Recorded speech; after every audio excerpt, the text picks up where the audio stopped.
Hey guys, this is Brian from the SEO Optimist. It's been a hot minute since I've done a video. Thought I'd jump back on the horse here, and part of the background, I thought I'd get a little fresh air while I did it today. So, what a great way to get back into recording video content than to tackle something that I think comes up a heck of a lot, and it was inspired, as many of my videos have been, by a conversation that I had recently with a small business. Does duplicate content hurt my site? As anything in this industry, people disagree on points. People always have an anecdotal story of, I did this thing, it helped me even though somebody else says that it doesn't. That's fine. Everything I'm going to say in this video is based on 11 years of experience in this industry, what I have read, and what I have seen to be true. Take that for what it's worth. So, little context of this story. This small business had been working with a local SEO agency that was being paid to handle their website, do some ongoing content edits and things like that to it. And the company, the small business, started feeling after a while, the content feels kind of generic that's on our site. We don't really seem to be getting anywhere in the rankings like we'd hoped. Let's do some poking around. Because the content felt very generic and they wondered if it was being duplicated, they copy-pasted several paragraphs of text from their front page and put it into Google, and lo and behold, their site came up, and so did 10 others with that same text bolded in the results. When they confronted the company about this, they were told, yeah, but duplicate content doesn't hurt your site. Don't worry about it. Even Google has said so. That last little bit I feel is very misleading, and that's what I really want to spend a minute or two touching on. The Google team, including people like Matt Cutts that blog regularly about updates to Google from the people doing it, had said years ago, as far as I understand, not to worry as much about duplicate content anymore because Google would largely just ignore it. But what they meant, the context that this company was missing when they said that was, they're talking about things like tag archives, category archives, pages in which they're going to show content that technically already appeared somewhere else on your site already, and more or less that's duplicated content. Google has gotten smart enough to know that it's not going to penalize your site because it sees it again. It's just not going to pay attention. It'll go to a tag archive of all your old blog posts and say, hey, I've seen a lot of these posts before, looking at the posts page and other stuff.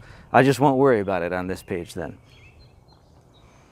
That, as far as I understand it, was the bulk of what was meant by Google saying it doesn't hurt your site anymore. I would still say very much avoid taking content that appears in large chunks of other sites and putting it on yours.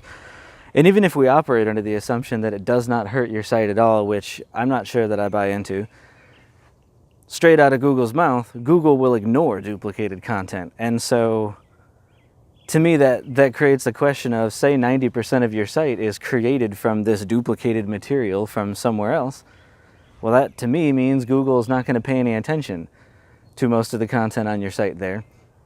And then it'll be as if you don't really have any content. And thin content is a penalty that can happen to a site. And even if somehow it was true that none of what I've said is the case and that it doesn't hurt your site at all, it also isn't helping your site, because part of what leads to rankings in the first place on Google is your site an authority? Does it really talk about topics in an in-depth way? And does it really answer user queries? And if you're using content mill, mass-produced content that appears on 10 other sites on yours, I don't think it's doing any of those things. And so, even if it wasn't strictly hurting your site in the way they're defining it, the way I see it, if you're paying money every month for something to be done that is not helping you, it is hurting you, because it's money out of your pocket that does nothing. That's not good for your marketing. A sidebar for a moment. Why do I think this happens a lot of times? It's related to something I was tweeting about the other day. I cringe a little bit every time I hear a company say, I'm a salon specialist, or I'm a whatever, pick an industry. I specialize with dealing with plumbers.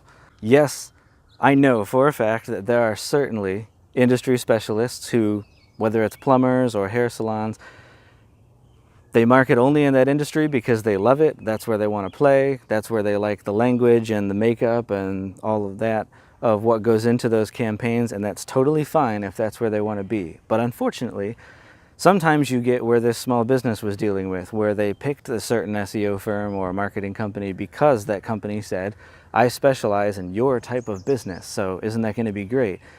And in some cases, all that ends up meaning is they've milled a whole bunch of cheaply produced content. They have a template or two that they know works for that industry, and they just keep putting up websites of those types of businesses. All these sites look basically the same as each other. All the content is basically the same. And so specializing really just means I'm a one-trick pony and I do this trick all day. I'll close out with the caveat that you shouldn't be afraid to duplicate small bits of content page to page. Like if you have a standard boilerplate kind of looking for more information, give us a call today, and more or less that's the same on a lot of your service pages. Technically that's duplicated, but it's not going to cause a big enough issue to really worry about, although I would say it's cleverer to craft something specific to each page as far as a call to action, just that'll have a little more impact on the person on the page.